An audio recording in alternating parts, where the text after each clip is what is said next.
It had started only 2 weeks before, on a Tuesday in late October, when Giesel phoned me. I let the answering machine field the call while I listened in.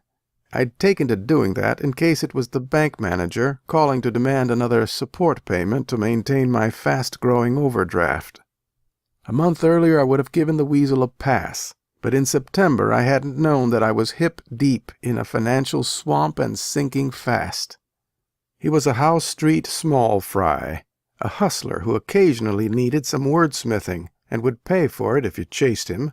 I had first worked for him 3 or 4 years ago, when he wangled the position of editor of a newsletter circulated among alumni of his college fraternity chapter.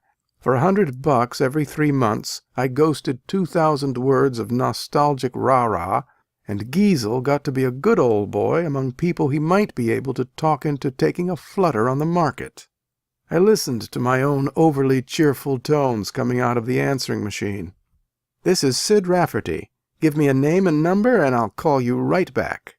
Then I picked up the handset as soon as I heard his frat-rat voice say, "Hi, guy. Got a job for you." "What kind of job?" I asked. "Brochure. Little mining company that's going to make some noise next few weeks." Even though I needed the work, needed it desperately, I also needed to feel superior to the likes of Giesel, even when I was taking his money.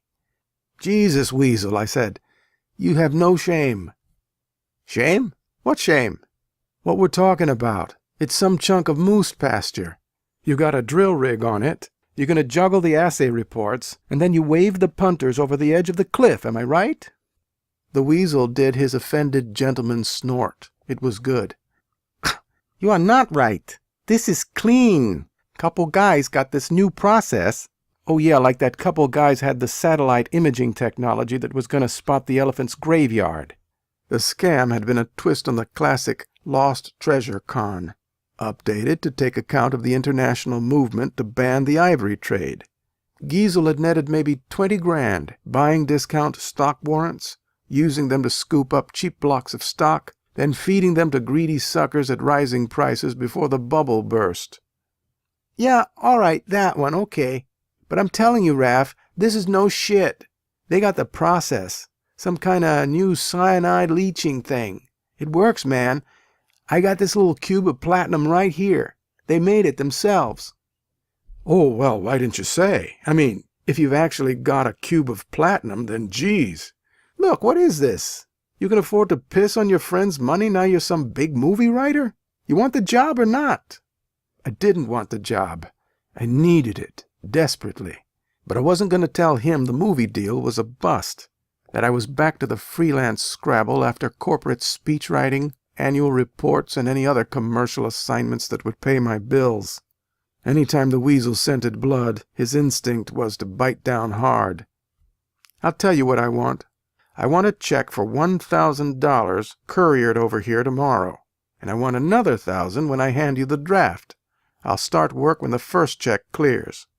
Giesel always made a peculiar noise whenever people tried to get money out of him. It's a pure tone, straight from the unconscious, probably dating back to before he even learned to talk. He'd have made the same plangent bleat sitting in his high chair if somebody tried to take his chocolate pudding away. He made it now. "What do you think? I'm the Wizard of Oz?" he said. "I'm going to make all your dreams come true? 2 grand for a lousy twofold brochure? Last time it was only 1,000. "It's 2 grand for a first-class twofold brochure. And last time I didn't get paid." "You got paid?" "I got paid half.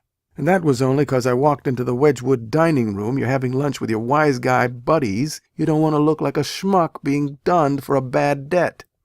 "I never paid you the other half?" I could imagine his expression. He'd be wearing his "What red light officer" look. Must have slipped your mind. But don't worry. You paid half last time. You paid double this time. It all works out.